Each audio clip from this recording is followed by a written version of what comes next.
Welcome students, good morning. Today I am going to explain the topic transformation. Transformation means to change the sentence from one form to another form without losing its meaning. Transformation का मतलब है एक sentence को, किसी भी sentence को उसकी एक फॉर्म से दूसरी फॉर्म में चेंज करना बिना उसकी मीनिंग को चेंज या एल्टर किए हुए. As we know, there are different segments in transformation. Transformation में different segments हैं, like remove to, degree of comparison, interchange of affirmative into interrogative, and today we are going to understand how to change an affirmative sentence into negative sentence. आज हम समझने वाले हैं कि एक affirmative sentence को हम negative में कैसे transform करेंगे without losing its meaning. So here there are different rules we use for changing an affirmative sentence into negative. हम बहुत सारे रूल्स का different रूल्स का को अप्लाई करके एक affirmative sentence को negative में ट्रांसफॉर्म करते हैं. और इस चीज को बहुत ध्यान में रखना होगा कि we don't have to alter the meaning of the sentence. Sentence की मीनिंग कहीं भी चेंज नहीं होनी चाहिए. So let's understand the rules. First rule number first जो आपका है, that is by using not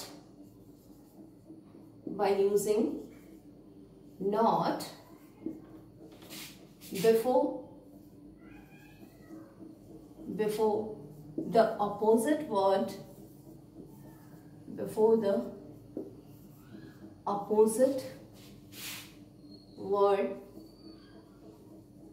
of adjective or verb. Right. First rule जो हमारा है उसमें ये कहा जा रहा है कि हम एक एफर्मेटिव सेंटेंस को जब नेगेटिव में यूज करेंगे तो we have to use not before the opposite word of adjective और वर्ब. आपके सेंटेंस में जो भी एडजेक्टिव और वर्ब दिया होगा उसका अपोजिट वर्ड आपको यूज करना है, and before that opposite word we have to use not. Right. Obviously बात है, हम एक एफर्मेटिव सेंटेंस को अगर नेगेटिव में ट्रांसफॉर्म कर रहे हैं तो इसका मतलब है कि हमें सेंटेंस में क्या यूज करना है, not, never, no sooner, none but. So ये वर्ड्स क्या है जो रिफ्लेक्ट करते हैं that the sentence is negative.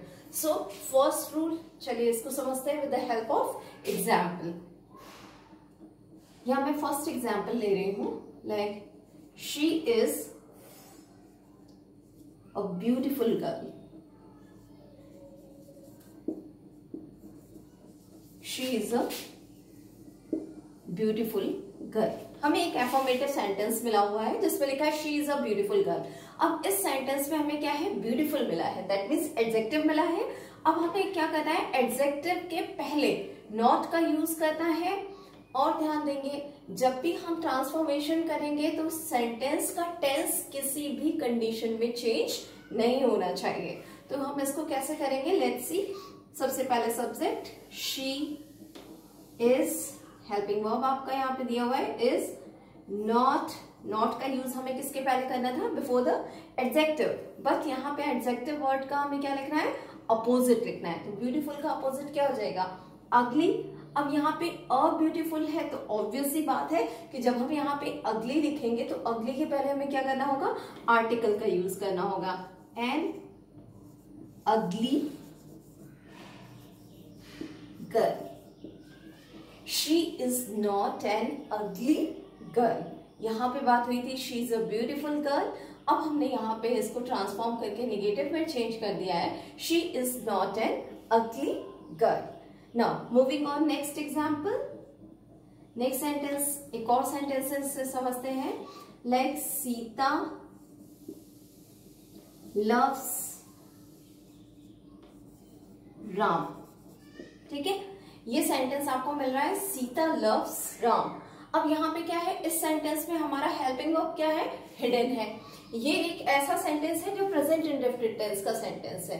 ठीक है, as we know indefinite tense में चाहे वो प्रेजेंट का हो या फिर पास्ट का हो, उस पे हेल्पिंग वर्ब जो होते हैं एफर्मेटिव सेंटेंस में जो हेल्पिंग वर्ब होते हैं वो हिडन होते हैं, बट अगर इन्हीं टेंस के हम इंट्रोगेटिव, नेगेटिव या फिर इंट्रोगेटिव नेगेटिव सेंटेंस फ्रेम करते हैं तो हमें हेल्पिंग वर्ब को यूज करना होता है। तो प्रेजेंट इंडेफिनिट टेंस का हेल्पिंग वर्ब क्या है?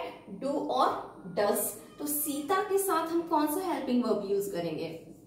सीता क्या है? सिंगुलर नंबर है और इसके साथ हम डस का यूज करेंगे। Like Sita does not, love का अपोजिट क्या हो जाएगा? Hate. Sita does not hate Ram, right? अब ध्यान देना होगा, अगर हमें सेंटेंस इंडेफिनिट टेंस का मिलता है, चाहे वो प्रेजेंट में हो या फिर पास्ट में, हमें वहां पे हेल्पिंग वर्ब पे फोकस करना होगा कि हमें किस टाइप का helping verb, means according to the subject कौन सा हेल्पिंग वर्ब यूज करेंगे, राइट? इसको एक और एग्जाम्पल लेते हैं। He must accept this proposal. He must accept this proposal. ठीक है, यहां हमें इस सेंटेंस में क्या मिला है? एक्सेप्ट। एक्सेप्ट क्या है? वर्ब है। अब इसका मतलब है कि हमें एक्सेप्ट का अपोजिट पहले देखना होगा। अपोजिट क्या हो जाएगा? एक्सेप्ट का अपोजिट वर्ड होता है रिजेक्ट। तो सेंटेंस क्या हो जाएगा? He must not reject this proposal. He must not reject this proposal. अब ध्यान दीजिए, अभी अभी मैंने कहा कि according to the rule number 1 हमें एडजेक्टिव और वर्ब का अपोजिट वर्ड लिखना है और अपोजिट वर्ड के पहले हम क्या कर रहे हैं? नॉट का यूज कर रहे हैं, राइट? सो ये फर्स्ट रूल है जिसके थ्रू हम एक एफर्मेटिव सेंटेंस को निगेटिव सेंटेंस में ट्रांसफॉर्म करेंगे। Now moving on next rule. चलिए अब अगला रूल समझते हैं। नेक्स्ट रूल है by removing too. Remove too हम लोगों ने पढ़ा था, बाय रिमूव टू। ध्यान दीजिए, जब मैंने क्लास में ट्रांसफॉर्मेशन स्टार्ट किया था तभी आपको रिमूव टू पढ़ाया था। सबसे पहला ट्रांसफॉर्मेशन हम लोगों ने रिमूव टू किया था। सो यहाँ पे सेम मैनर में बात हो रही है कि कभी कभी होता है क्या है, हमारे जो एफर्मेटिव सेंटेंस होते हैं वो रिमूव टू बेस्ड पे मिलते हैं, बट हमें उसे ट्रांसफॉर्म किस में करना होता है? नेगेटिव में। So need not to be confuse होने की जरूरत नहीं है। जिस पैटर्न पे, जिस रूल्स के थ्रू आप रिमूव टू कर रहे थे, सेम रूल पे आप क्या करेंगे? रिमूव टू करते हुए आप उसको निगेटिव में चेंज करेंगे। कैसे होगा? Let's see with the example. Already हमने इसको डिस्कस कर रखा है, बट फिर भी एग्जांपल से समझते हैं। See, she is too weak to walk. ठीक है, जब भी हमें रिमूव टू का सेंटेंस मिलता है तो सेंटेंस में 2 बार टू होते हैं। ये आपका कहलाता है adverb too and this one is the infinitive. ठीक है, अब हम adverb according to the rule, as per rule हो कितना क्या है, आप जो एडवर्ब टू होता है उसकी जगह आप सो का यूज करते हैं, एडजेक्टिव के बाद आप दैट का यूज करते हैं, और दैट के बाद आप इस सेंटेंस को स्ट्रेच करते हैं with the help of can not और कुड नॉट। कैन नॉट और कुड नॉट का जो हम यूज करते हैं वो हमारा डिपेंड करता है हमारे टेंस पे कि हमारा सेंटेंस का टेंस क्या है। अब हम इसे कैसे करेंगे? देखिए, शी इज, टू की जगह हमें क्या करना है? सो का यूज करना है। शी इज सो वीक, मैंने कहा एडजेक्टिव के बाद हम दैट का यूज करेंगे। दैट के बाद अगेन आपका सब्जेक्ट यहां पे आएगा।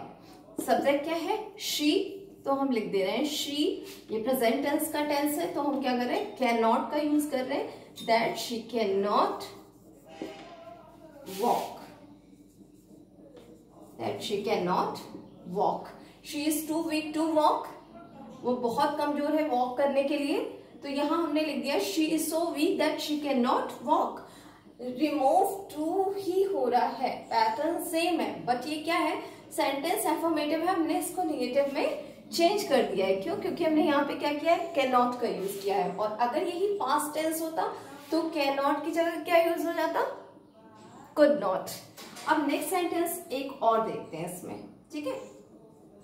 सी, कभी कभी सेंटेंस हमें क्या होता है, पैसिव वॉइस में मिलता है। अगर सेंटेंस पैसिव वॉइस में मिल रहा है तो ट्रांसफॉर्मेशन भी आपका पैसिव वॉइस में होगा। सी, एक एग्जाम्पल से इसे समझते हैं। This house is too costly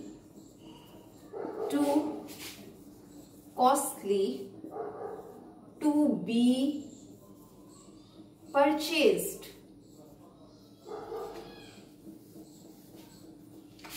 This house is too costly to be purchased. ठीक है, अब हमें क्या करना है, यहाँ पे टू है, पैटर्न सेम है, सेंटेंस चेंज करना है। चेंज कैसे करना है, ध्यान दीजिएगा। यहाँ पे बी लिखा हुआ है, इसका मतलब ये पैसिव वॉइस में है।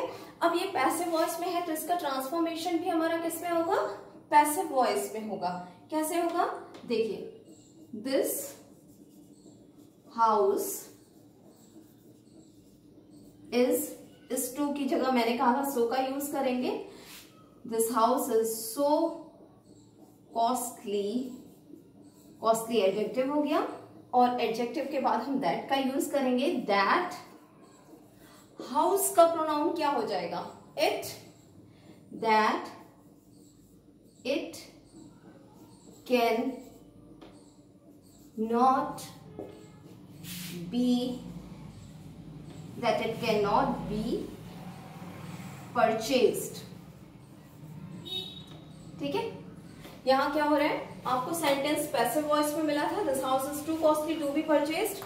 आपने इसको क्या किया है, जब आपने इसका ट्रांसफॉर्मेशन किया है निगेटिव में, तो ये किस में हुआ है, पैसिव वॉइस में ही हुआ है, राइट। ये हमारा सेकेंड रूल है, जिसमें हम क्या कर रहे हैं, रिमूव टू के थ्रू कहीं ना कहीं ये निगेटिव में चेंज कर रहे हैं। ध्यान दीजिएगा, सेंटेंस आपको रिमूव टू के पैटर्न पे मिलेगा, लेकिन ब्रैकेट में लिखा होगा चेंज इनटू नेगेटिव सेंटेंस। तो होगा क्या, डोंट बी कंफ्यूज्ड, आप इसको रिमूव टू के पैटर्न पे ही चेंज ट्रांसफॉर्म करेंगे, और ये किस में ट्रांसफॉर्म हो जाएगा, नेगेटिव में। Now moving on next rule.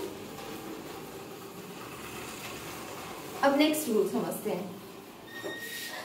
Next rule is with the help of no sooner. ध्यान दीजिएगा, नो सूनर का यूज करके भी हम एक एफर्मेटिव सेंटेंस को नेगेटिव सेंटेंस में ट्रांसफॉर्म करते हैं। किस तरीके से, सेंटेंस होता क्या है, स्टेट, कभी कभी हमें एफर्मेटिव सेंटेंस ऐसे मिलते हैं, एज सून एज के साथ मिलते हैं। तो ऐसे सेंटेंसेस को जब हम नेगेटिव में ट्रांसफॉर्म करते हैं तो हम क्या करते हैं, एज सून एज की जगह नेगेटिव सेंटेंस क्या लिख देते हैं, नो सूनर। नो सूनर के बाद हमेशा याद रखिएगा हेल्पिंग वर्ब आता है डिड। अब इसको समझते हैं एक एग्जाम्पल से। सी, आपको एक सेंटेंस मिला है, as soon as he opened the door, comma, he saw a beggar। ठीक है, ये एज सून एज के साथ जो सेंटेंसेस हमें मिलते हैं उसमें होता क्या है, सेंटेंसेस टू पार्ट्स में डिवाइडेड होते हैं। ये आपका फर्स्ट पार्ट है, comma, with the help of comma इस सेंटेंस को टू पार्ट में डिवाइड किया गया है। अब हमें कैसे इससे चेंज करना होगा ये समझिएगा। एज सून एज की जगह हम नो सूनर का यूज करेंगे। नो सूनर के इमीडिएट बाद हेल्पिंग वर्ब हमेशा डिड आएगा, डिड। अब यहाँ पे डिड का अगर हमने यूज किया तो ये जो ओपेंड है, ये जो वर्ब की सेकेंड फॉर्म यूज हुई है वो हमारी फर्स्ट फॉर्म में चेंज हो जाएगी। कॉमा को रिमूव करने के लिए हम देन का यूज करेंगे और सेकेंड सेगमेंट में कोई भी चेंज नहीं होगा। इसको चलिए देखते हैं कैसे करेंगे। सी, एज सून एज की जगह हम नो सूनर का यूज कर रहे हैं।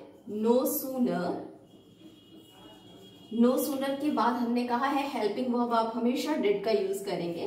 नो सूनर डिड ही।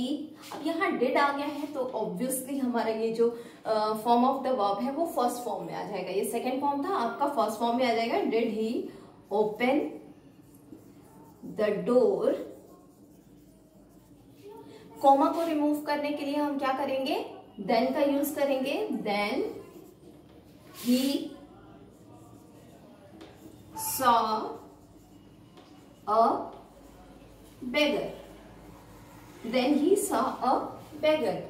मैंने अभी अभी आपसे कहा कि सेकेंड सेगमेंट में हमारा जो देन के बाद जो सेंटेंस का सेकेंड सेगमेंट है उसमें कोई भी चेंज नहीं होगा, राइट।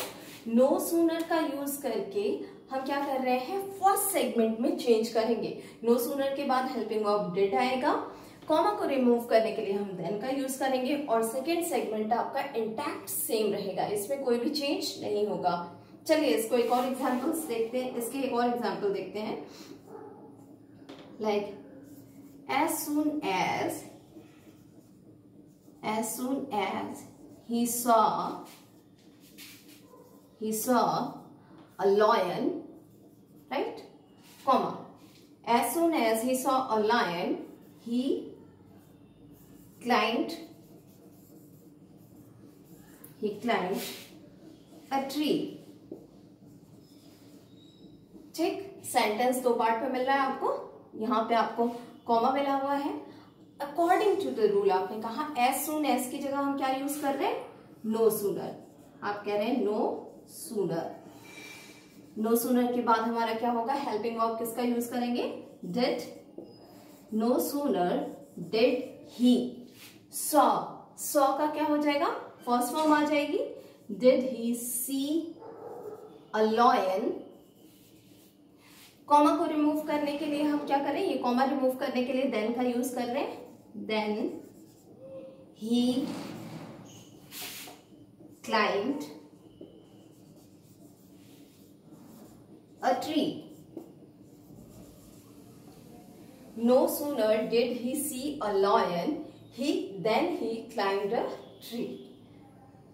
राइट, आपने क्या किया है, फर्स्ट सेगमेंट में चेंज किया है, सेकेंड सेगमेंट में कोई भी चेंज नहीं किया है। बट हमेशा याद करें रखेंगे, नो सूनर के बाद हम डिड का यूज करेंगे, वर्ब की फर्स्ट फॉर्म यूज होगी, कॉमा रिमूव करने के लिए हम देन का यूज करेंगे और सेकेंड सेगमेंट में कोई भी चेंज नहीं होगा।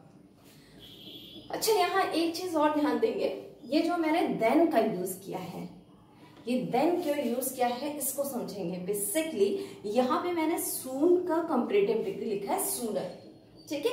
यहाँ पे हमने सून की कंपैरेटिव डिग्री सूनर लिखी है।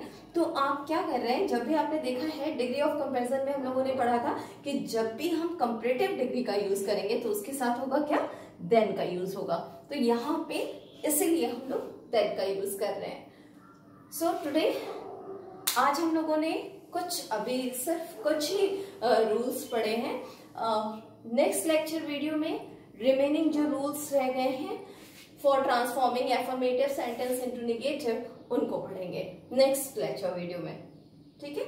So this is all about the changing affirmative sentence और transforming affirmative sentence into negative. Thank you.